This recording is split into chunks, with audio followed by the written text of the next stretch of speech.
Hi hall. Road கடையில் கொடுப்பாங்கல்ல ஒரு தக்காளி சட்னி தண்ணியாக, அதை எப்படி செய்கிறதுன்னு குயிக்காக பார்த்துடலாமா? ஒரு கடாயில் தண்ணி ஊற்றிட்டு ஒரு 5 பழுத்த தக்காளியை போட்டு நல்லா வேக வச்சு எடுத்துருங்க. இந்த மாதிரி தோல் உரிச்சா வரணும். இதுதான் நம்மளோட பதம். இப்போ இது நல்லா வெந்துடுச்சு. இது கொஞ்சம் ஆறுனதுக்கப்புறம் தோல் நல்லா உரிச்சிட்டு மிக்ஸி ஜாரில் போட்டு நல்லா அரைச்சி ஒரு பேஸ்ட் ரெடி பண்ணி தனியாக வச்சுடுங்க. அதுக்கப்புறம் கடாயில் கொஞ்சமாக எண்ணெய் ஊற்றிட்டு கடுகு சீரகம் நல்லா பொரியட்டும். ஒரு சின்ன சைஸ் வெங்காயம் பொடியாக கட் பண்ணி அதையும் போட்டுருங்க. அதுக்கப்புறம் 4-5 பல் பூண்டு, கொஞ்சமாக கருவேப்பிலை அதையும் போட்டு நல்லா வதக்கணும். இப்போ இந்த சட்னிக்கு தேவையான அளவு உப்பு அதையும் போட்டுட்டு நல்லா வதக்கி விட்டுறலாம். இந்த வெங்காயம் எல்லாம் கோல்டன் ப்ரௌன் ஆகணும், அது வரைக்கும் நம்ம நல்லா இதை வதக்கி எடுக்கணும். இப்போ நம்ம உப்பு போட்டாச்சு, நல்லா வதக்கி இப்போ ப்ரௌன் கலர் வந்துடுச்சு.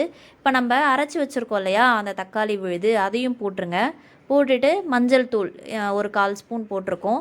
அதுக்கப்புறம் இந்த சட்னிக்கு தேவையான அளவு மிளகாய் தூள், நாங்கள் ஒரு 1.5 ஸ்பூன் அளவுக்கு மிளகாய் தூள், வீட்டில் அரைச்ச குழம்பு மிளகாய் தூள் போட்டு ஒரு தட்டு போட்டு மூடி நல்லா கொதிக்க விடுங்க. இதோட அந்த பச்சை வாசனை போகணும், அதுதான் நமக்கு பதம்.